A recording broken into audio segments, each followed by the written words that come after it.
Good morning all of you. मी P S. Patil sir आज आपल्या ऑनलाईन लेक्चर मध्ये स्वागत करतोय. तर आज आपल्याला आठवा टॉपिक ट्रिग्नोमेट्री, त्रिकोणमिती. तर याचा प्रॉब्लेम सेट सॉल्व्ह करायचा आहे. प्रॉब्लेम सेट 1 संकीर्ण प्रश्न संग्रह 8. त्याच्यामधला पहिला प्रश्न आहे, ऑब्जेक्टिव्ह टाइप आहे तो, वस्तुनिष्ठ प्रश्न आहे. तर त्याच्यामध्ये चार सब क्वेश्चन्स आहेत. पहिला ट्रू फॉल्स ओळखायचा आहे. तर आता इथे ट्रू फॉल्स ओळखत असताना इथे पाहायचं ए बी सी डी पर्याय दिलेले आहेत. या पर्यायातलं आपल्याला ट्रू असणारं स्टेटमेंट जे आहे, ट्रू स्टेटमेंट आपल्याला याच्यावर ओळखायचं आहे.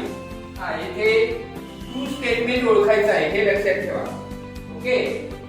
तर आता इथे जर पाहिलं तर sin theta is equal to cos 90 minus theta. तर हे ट्रू स्टेटमेंट आहे. त्यामुळे इथे ऑप्शन येणार आहे ए. आन्सर लिहायचा आहे ए. तर हे बाकीचं पाहिलं तर हे फॉल्स आहे. आपल्याला याच्यातून ट्रू स्टेटमेंट शोधायचं आहे, त्याचा ऑप्शन इथे लिहायचा आहे. आन्सर येते ए. सेकंड भाग sin 90 डिग्री. आपल्याला याची व्हॅल्यू शोधायची आहे. तर चार्ट आपल्याला याच्यासाठी माहिती असणं गरजेचं आहे. इथे चार्ट आहे पहा. sin 90 डिग्री ची व्हॅल्यू येते 1. इथे पर्यायामध्ये बघायचं आहे तर इथे डी ऑप्शन आहे, इथे डी लिहायचं आहे. त्याच्यानंतर थर्ड वाले पाहायचे. 2 इथे मी साइडला सोडून दाखवते. 2 tan 45 degree plus cos 45 degree आणि मायनस sin 45 डिग्री. तर याच्यामध्ये व्हॅल्यू सबस्टिट्यूट करायचे. हे 2 tan 45 डिग्रीची व्हॅल्यू आहे 1 प्लस cos 45 डिग्रीची व्हॅल्यू आहे, cos 45 डिग्रीची व्हॅल्यू आहे 1/√2 1/√2 मायनस sin 45 डिग्रीची देखील व्हॅल्यू आहे 1/√2. सिम्प्लिफाय करायचं आहे. 2 1 जा 2 प्लस आता इथून याच्यामध्ये हे मायनस झाले 0 येणार आहे, म्हणजे फायनल आन्सर येणार आहे 2. आणि त्याच्यामुळे इथे पर्याय जर पाहिले तर ऑप्शन सी इथे येणार आहे. आणि चौथं लास्टचं काम cos 28 degree upon sin 62 degree. तर cos आणि sin याच्यामध्ये जे रिलेशन आहे तर तो फॉर्म्युला इथे यूज करायचा आहे. इथे पहा cos साठी घेतो मी, sin साठी घेतला तरी चालतो. cos theta is equal to sin 90 minus theta. हा इथे मी फॉर्म्युला यूज करणार आहे. तर इथे थीटाची व्हॅल्यू 28 ठेवणार आहे. इथे 28 cos 28 degree is equal to sin 90 minus, इथे थीटाची व्हॅल्यू ठेवली आहे, इथे पण थीटाची व्हॅल्यू ठेवायची आहे 28 डिग्री. इथे मी theta is equal to 28 degree हे सबस्टिट्यूट केलेले आहे. Therefore cos 28 degree is equal to sin, हे मायनस करा 62 डिग्री. इथे दोन्ही व्हॅल्यू सेम आहेत, त्याच्यामुळे इथे cos 28 degree upon sin 62 degree याची व्हॅल्यू शोधायची आहे. तर याच्या ऐवजी आपण हे इथे ठेवूया, सबस्टिट्यूट करूया. इथे sin 62 degree upon sin 62 degree. Final answer येणार आहे, न्यूमरेटर डिनॉमिनेटर सेम आहे, त्याच्यामुळे तो 1 येणार आहे आन्सर. तर याच्याऐवजी आपण हे cos theta is equal to sin 90 minus theta use केलं तर इथे sin theta is equal to cos 90 minus theta ठेवू शकतो. इथे व्हॅल्यू सेम येतील आणि फायनल आन्सर 1च येईल. ओके. तर इथे आपल्याला ऑप्शन लिहायचा आहे डी. 1 इथे आहे, ऑप्शन येणार डी. ओके. वेबसाईट 1 संकीर्ण प्रश्न संग्रह 8 आज आपल्याला सोडवायचा आहे. त्याच्यामधलं दुसरा प्रश्न आहे, in right angle triangle TSU, त्रिकोण TSU मध्ये TS is equal to 5, SU is equal to 12 आणि आपल्याला हे रेशो शोधायचे आहे, हे गुणोत्तर शोधायचे आहे. तर त्यासाठी आपल्याला इथे हा जो ट्रायंगल आहे त्याच्यामध्ये थर्ड साइड म्हणजे हायपोटेन्यूज जो आहे, तिसरी बाजू कर्ण आहे, त्याची लांबी शोधायला पाहिजे. आता काटकोन त्रिकोणात जर दोन बाजू माहिती असतील, टू साइड्स जर आपल्याला माहिती असतील तर थर्ड साइड शोधताना आपल्याला पायथागोरस थेरम यूज करायचा असतो. त्याच्या साहाय्याने आपण ही थर्ड साइड शोधून काढू. ही ट्रायंगल TSU त्रिकोण TSU मध्ये अँगल S 90 डिग्री आहे, म्हणजे हा राईट अँगल ट्रायंगल आहे. त्यामुळे आपण आता इथे पायथागोरस थेरम वापरू शकतो. पायथागोरस थेरम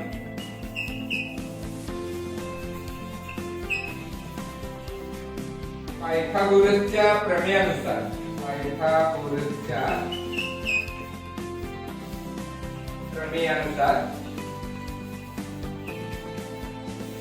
आता पायथागोरसच्या प्रमेयानुसार या दोन बाजूंच्या वर्गांची बेरीज ही तिसऱ्या बाजूच्या वर्गा इतकी आहे, म्हणजे कर्णाच्या वर्गा इतकी आहे असं आपल्याला घ्यायचं आहे. पण ही बाजू शोधायची आहे, म्हणून आपण इथून सुरुवात करू. TU वर्ग बरोबर TS वर्ग अधिक SU वर्ग. आता इथे किमती ठेवा. इथे 5 चा वर्ग अधिक 12 चा वर्ग 25 plus 144 is 169. हा TU स्क्वेअर आला, TU चा वर्ग आला. आता वर्गमूळ घ्यायचा आहे. TU ची किंमत मिळते आपल्याला. TU is equal to 30. याचा स्क्वेअर रूट आहे 30. इथे आपण TU ची व्हॅल्यू काढलेली आहे. हे taking square route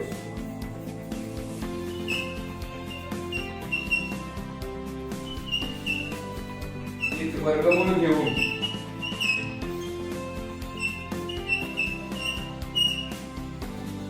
next part. एकदा का आपल्याला ही थर्ड साईड मिळाली, जी 13 आहे. आता आपल्याला हे रेशो काढायला काही हरकत नाही. आता इथे बघा sin t. sin t म्हणजे अपोजिट साइड अपॉन हायपोटेन्यूज. शॉर्टकट मध्ये इथे मी लिहितोय मराठीमध्ये समोरील बाजू भागिले कर्ण. अँगल टी पाहायचा आहे, त्याची अपोजिट साइड समोरची बाजू आहे SU अपॉन हायपोटेन्यूज म्हणजे कर्ण आहे TU. म्हणजे SU 12 आणि TU 39. म्हणजे sin t is equal to 12 upon 30. 12/13. Second ratio आहे cos t. cos t is equal to cos t म्हणजे ऍडजसंट साइड अपॉन हायपोटेन्यूज म्हणजे लगतची बाजू भागिले कर्ण. आता t च्या लगतची बाजू म्हणजे TS अपॉन हे कर्ण म्हणजे TU. TS 5 आहे आणि TU 13 आहे. This cos t is equal to 5 upon 30. 5 say 17. Tan t.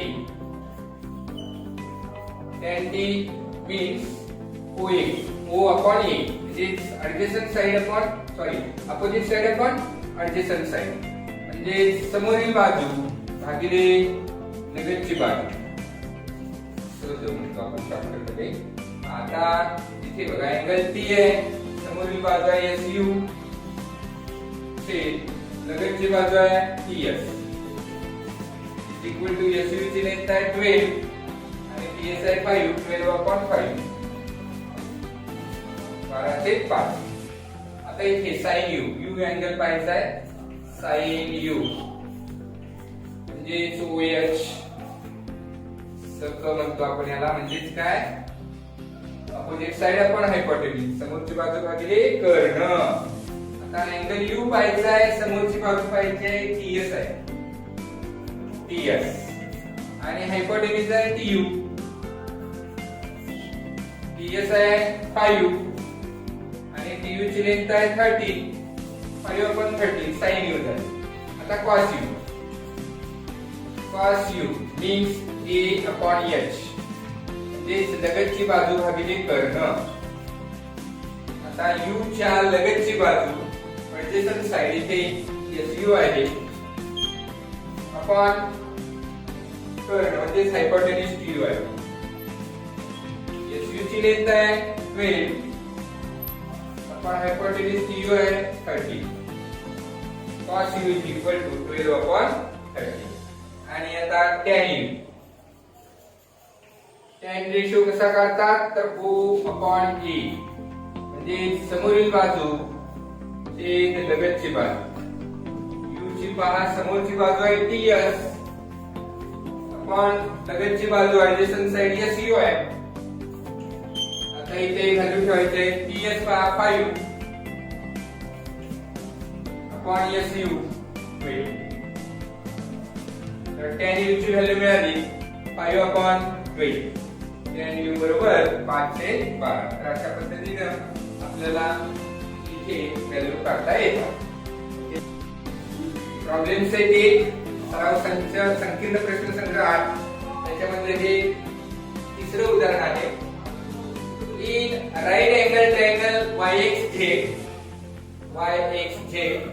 काटकोन त्रिकोण YXZ मध्ये कोन x बरोबर 90 अंश दिलेला आहे आणि ही गुणोत्तर आपल्याला शोधायचे आहे. याच्या अगोदरचं जे एक्झाम्पल सोडवलं त्याच पद्धतीने हे आपल्याला सोडवायचं आहे.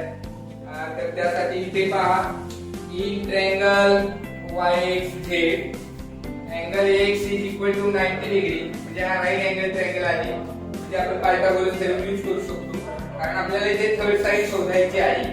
त्यामुळे आणि म्हणून बाय पायथागोरस थेरम, पायथागोरसच्या प्रमेयानुसार इथे बघा कर्णाचा वर्ग हा उरलेल्या दोन बाजूंच्या वर्गांच्या बेरजेइतका असतो. आता ही बाजू शोधायची आहे म्हणून इथून सुरुवात करूया. इथे बघा xy square plus xz square is equal to yz square. आता इथे व्हॅल्यू सबस्टिट्यूट करूया. xy स्क्वेअर आपल्याला शोधायचे आहे.